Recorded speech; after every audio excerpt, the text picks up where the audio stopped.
Condition আছে, একমাত্র একটাই কন্ডিশন আছে, যখন প্রতিবিম্ব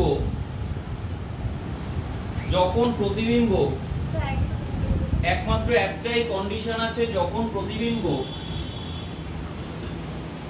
ভার্চুয়াল এবং ইরেক্ট হবে, যখন বস্তুকে ফোকাস এবং পোলের মাঝে রাখা হবে। আমি যেভাবে বলছি মাথায় গেঁথে যাবে, এর বাইরে আর কিছু করতে হবে না। যখন বস্তুকে ফোকাস এবং পোলের মাঝে রাখা হবে, ক্লিয়ার? তাহলে তোরা একটা জিনিস দেখ, এই কন্ডিশনটা ছাড়া আর কোনো কন্ডিশন আছে যেখানে ভার্চুয়াল ইমেজ তৈরি হয়েছে? কোনো ইমেজ আছে? নেই। ক্লিয়ার? তার মানে কোথায় রাখলে? ফোকাস এবং পোলের মাঝে। আমার দিকে একটু তাকা সবাই। তিনটে পয়েন্ট, পোল, ফোকাস, বক্রতা কেন্দ্র।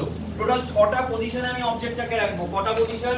6টা। এর তিনটে পয়েন্ট আমার মাথায় রাখতে হবে। তাহলে pole, focus, centre of curvature, তাই তো? 6টা পজিশনে রাখবো। কোথায়? ইনফিনিটি প্রথমে, অসীম, এটার পেছনে সেন্টার অফ কার্ভেচার, ওপরে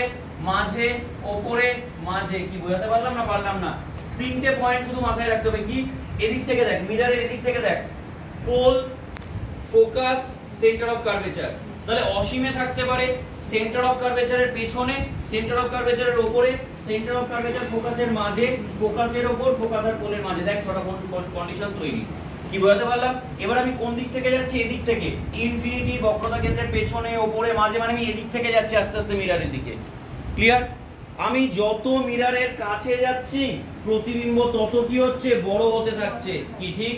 কি বললাম? যত মিররের কাছে যাচ্ছি, তার মানে আমি যখন ইনফিনিটিতে রাখছি প্রতিবিম্ব সবথেকে ছোট আছে। কি বোঝাতে পারছি? Concept clear?